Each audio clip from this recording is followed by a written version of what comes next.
आणि आता महत्त्वाच्या बातम्या आपण पाहूया। बोगस एफडी अधिकारी बनून वसईमध्ये व्यापाऱ्याला 6 लाखांचा गंडा घालणाऱ्या भामट्याचा भांडाफोड। विजय जाधव असं भामट्याचं नाव। बोगस व्हिजिटिंग कार्ड आणि आयडी कार्ड दाखवून व्यापाऱ्याची फसवणूक केली होती। धाराशिवच्या भूममधील दूध भेसळ प्रकरणामध्ये नवा खुलासा। भेसळयुक्त दुधावर आरोपींनी 34 लाखांचे शासकीय अनुदान लाटल्याचं उघड। आरोपींनी दूध पावडरपासून तयार केलेल्या दुधावर शासनाकडून अनुदान घेतलं। धाराशिवच्या भूम तालुक्यामध्ये भेसळखोरांचे धाबे दणाणले। कारवाईच्या भीतीने दुधना नदीच्या पात्रामध्ये पावडर फेकली। पावडरमध्ये जनावरांच्या चरबीचा समावेश असल्यामुळे परिसरामध्ये दुर्गंधी। ग्रामस्थांकडून तातडीच्या चौकशीची मागणी। पालघरमध्ये स्थानिक गुन्हे शाखा आणि तलासरी पोलिसांची संयुक्त कारवाई।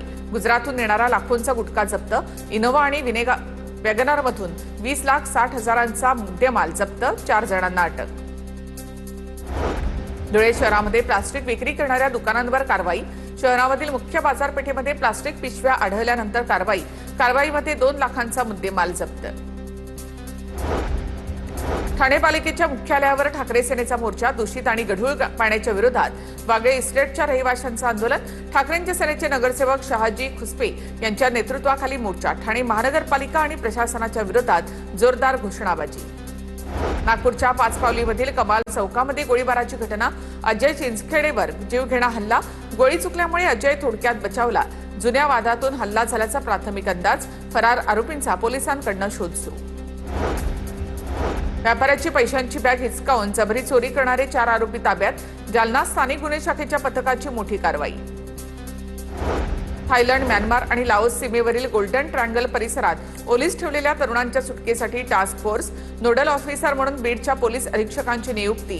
टास्क फोर्समध्ये एटीएस, आयबीचेही अधिकारी। जळगावच्या 40गाव नगर परिषदेला 2 अग्निशमन बंबांसाठी 1,80,00,000 रुपयांच्या निधीला शासनाची मंजुरी। शहरासह ग्रामीण भागाला मोठा दिलासा। व्हॉट्सअॅपवर स्टेटस ठेवून 2 मुलांसह शिक्षकांना जीवन संपवलं।